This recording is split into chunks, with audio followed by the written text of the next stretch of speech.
Coming up, an SUV driver crashes into a crowded bus stop in a Texas border city, killing 8 people. The latest on the investigation. And wildfires in Canada burn nearly 1 million acres as tens of thousands of residents are told to evacuate. Why fire officials are calling it an unprecedented situation. The Daily Rundown starts now.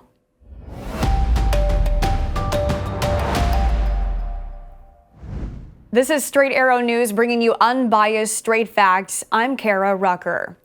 This morning, the death toll is rising after a man drove an SUV into a crowd of people waiting at a bus stop outside a migrant shelter. Right now, they have a lot of immigrants from the current influx that we're having, that they're putting them there to have shelter for overnight, waiting for their final destination, so they will go on the bus or on the plane. That's usually where a lot of them have been staying. The incident happened in the border town of Brownsville, Texas. Now 8 people are confirmed dead with another 10 people injured. At least some of the people killed were confirmed to be migrants. Now investigators are trying to find out why this happened, as the driver has only been charged with reckless driving as of this morning.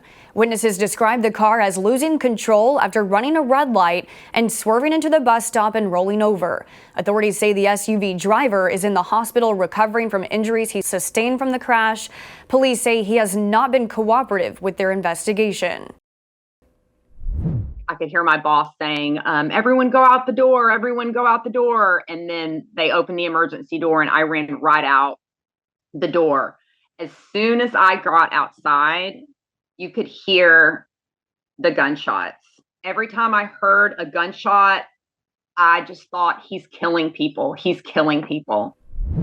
Another tragedy in Texas over the weekend. 8 people are dead and 7 others injured after a mass shooting at an outlet mall near Dallas. The gunman was killed following a confrontation with police on the scene.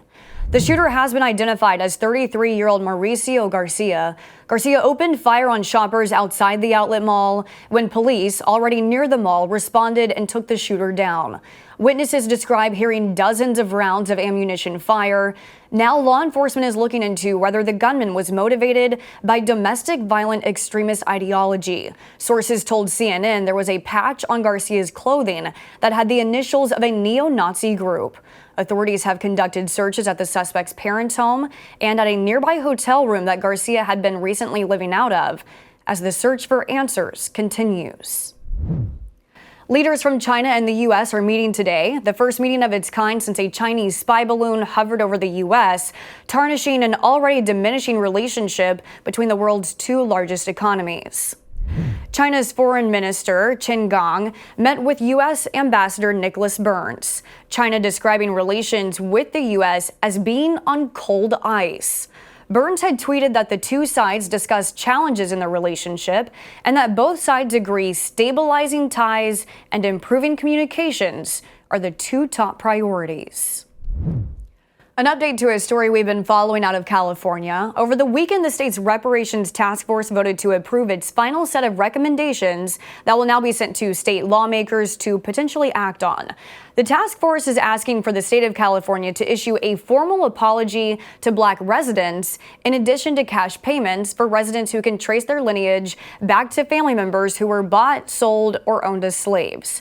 According to a New York Times analysis, the payments listed out in the recommendations could pay some Black residents as much as $1.2 million, depending on how long the person has lived in California and what reparations they're owed for.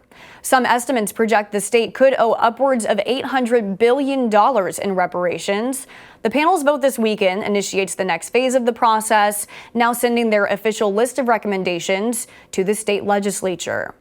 The recommendations as is carry no legal weight. It's up to lawmakers whether or not to introduce a bill based on the task force's report.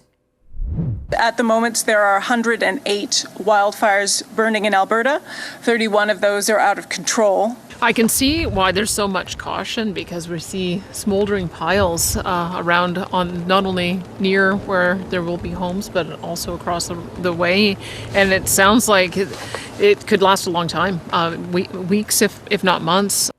Nearly 30,000 people in Western Canada have been forced to evacuate as more than 100 wildfires have broke out in Alberta.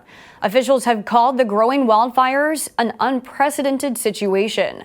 They say there are 108 active wildfires, with dozens of them burning out of control. Fire officials say this type of battling of wildfires isn't normal for this time of year. The fires have burned nearly 1 million acres in the region.